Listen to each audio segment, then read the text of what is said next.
SMU shot the three ball well. I thought they did a good job of, just capitalizing on a lot of our mistakes. So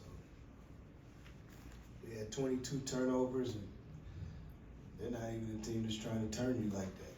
And I think that's probably the most disappointing thing. My team, we have a thing. When we share the ball, we're pretty good, but we got to share the ball from the start. When we don't share the ball, it's how we look in the first half. SMU's a team that's really good. They got, guys that are steals guys. They play in gaps. They do different things, and you got to get off the ball. And, we just didn't do that. And we put ourselves in an insurmountable hole, and we couldn't get it back. So, again, if we're going to do that, it's going to always be hard for us to win games when we just don't share the ball with each other. Kelly, go ahead. Damon, 15 first half turnovers, and I think you had one steal in non-garbage time, I guess we call it a game, 2 for a game. Just kind of what's going on in that seems to be killing you guys in terms of just the turnovers and then not getting them back on the other side. Just don't take what's there. You got to hit singles. For whatever reason, we try to hit home runs, and you just don't do that. You can't do that against a team that's a heavy gap team. That's what you got to give. You got to take what the game gives you, and that's the disappointing part about everything. That's 2 games in a row where we, to me, put ourselves in the hole with our offense. Everybody talks about teams that score points and things of that nature, but here's the reality of it. I really don't care what sport you're in, right? If you're playing basketball and you have live ball turnovers, so a live ball turnover in football, that's like an interception return for a touchdown, that's a pick 6. Man, them are killers. They just kill you. A fumble recovery, pick up, and that's the same thing. But the difference is that it just multiplies in basketball, and now you got a 4-0 run, 6-0 run, 9-0 run, 12-0 run, and you look up and, you're down 32-13 or whatever that is. And, it's hard. And, you just can't, we don't have the wiggle room to put ourselves in those type of holes, period. Go ahead, Kelly. The 3-point shooting by SMU, did that surprise you how on they were? I think they were 8 or 14 at one point, just killing you from outside with even some of the contested threes. No, what surprised me was that we didn't run them off the line, because that's what we talked about. So we knew that one thing about SMU, they're not trying to trick you. They have a really good 3-point shooting team. First play of the game, we go up, we get a layup, we come back down across who we played against last year at UMass. He comes and we close out short on him like he's not going to shoot a 3-pointer, and he's 40 plus on the season. At this juncture of the game, the numbers are the numbers. They say what they say. So that means you got to honor it. And he got enough attempts to where you got to, make him a driver. So we got to do better with understanding the assignment. And that's each and every game. We don't have wiggle room again. We don't have wiggle room to be looking back and saying we'll get that back. No, we can't get that back, because what happens is it just starts to bleed into the rest of the game, and that's what happened. With the turnovers, one of the things that seemed very noticeable is guys just not catching the ball cleanly, even on balls that didn't get turned over, fumbling the ball, not maybe thinking too much. Or what do you contribute to the inability to just catch kind of simple passes and make their moves? Not really for sure, but we got to see the ball to your hand. It's part of the game, and a lot of times, you got to slow down. That goes into me saying you have to hit singles. You got to catch the ball, and then you got to make the next read. You got to catch the ball. You got to see what the next read looks like.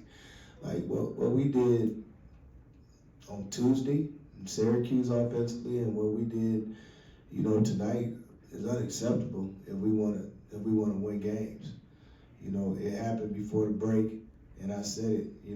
Everybody will look at the defense and say, oh, the defense, it looks like, SMU's hitting threes and doing all that stuff. No, that's not how it starts. How it starts is live ball turnovers. Quit turning the ball over. Just quit turning the ball over. You know what? You can throw the ball in the 30th row and set your defense, and you got better action. But when you have live ball turnovers, it deflates you. It does. It deflates you. It deflates the team. And so we gotta just learn from this, and man, we come back tomorrow. We gotta get after it. You know what I mean? Like we don't have time. Like I seem a little irritated because we just don't have time. Like the sense of urgency just don't seem there. It's like we got tomorrow. No, we don't got tomorrow. Nobody's promised tomorrow. We're not promised that. We gotta get it right now. You got anything for Duncan? Yeah, sure. Duncan, what was it like coming back home? I know the game didn't go well, but just thoughts on playing back home again. Coming back home really just put things in perspective. Last time I was home, I was like 17 playing, and I had to sit out 2 years, so I'm just grateful to be able to play basketball. Obviously we didn't play good at all. We didn't do what we were supposed to do, but to answer your question, obviously, yes, it feels good, and it's just a blessing to be able to play basketball. Duncan, from your standpoint, you all scored 19 in the first half and 52 in the second. How much of the difference was what Coach was saying, just protecting the ball, or were there other adjustments that you saw that allowed you guys to perform so much better on the offensive end? Mentality, we just got to come out ready to play. It's like we take so long just trying to get going the first 10, 15 minutes of the game. Whole first half this game. Second half, we was in the locker room, we said we just going to play all out, and that's what we did for a majority of the minutes in the second half, and we, kind of chipped away at the lead. But to answer your question, yeah, we just kind of come out slow and lethargic sometimes for the first 10, 15 minutes. Anybody else got anything for Duncan? I'll let him go. You got something? Sure. You guys were playing really well for a stretch there, and you played well against some ranked teams this year in halves. Is it frustrating that this is not going the way you wanted to? As in these last 2 road games, you guys aren't maybe capitalizing on the momentum you had built at home, before.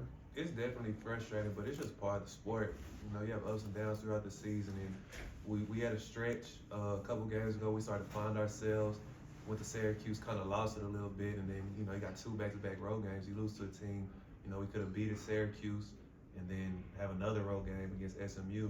It's just hard to come in and win whenever you're compounding mistakes like that on the road. Thanks, Duncan. Anything else for Coach? Coach, SMU changed the starting lineup, started Harris 3 instead of one of their other bigs.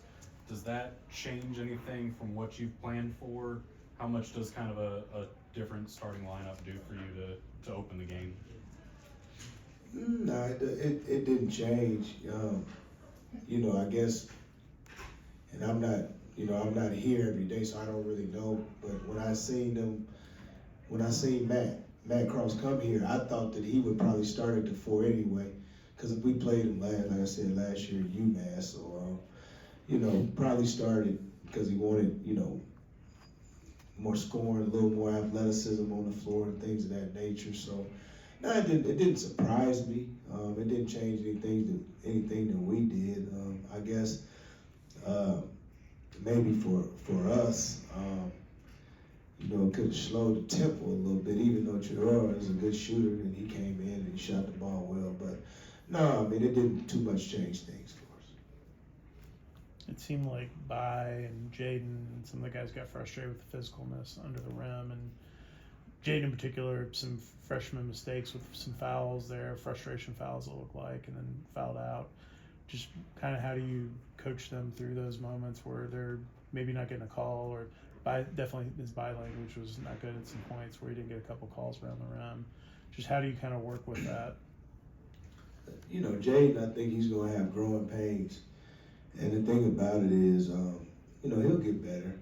He's only going to get better, but he has to, to me, he has to not take plays off which is human nature as a freshman. And I think it goes into the complacency of our team at times. And,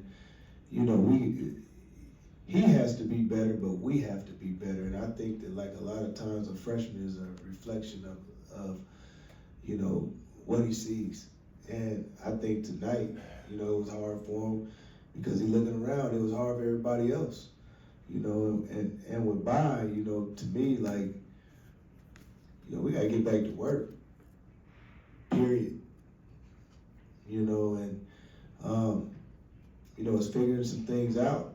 You know, but we all have to go home and look in the mirror, and you know, he has to do the same thing. You know, we don't need him to be, you know, a 20-point guy, but we need him to be more active in impact games on both ends of the floor, and that's what I've been telling him.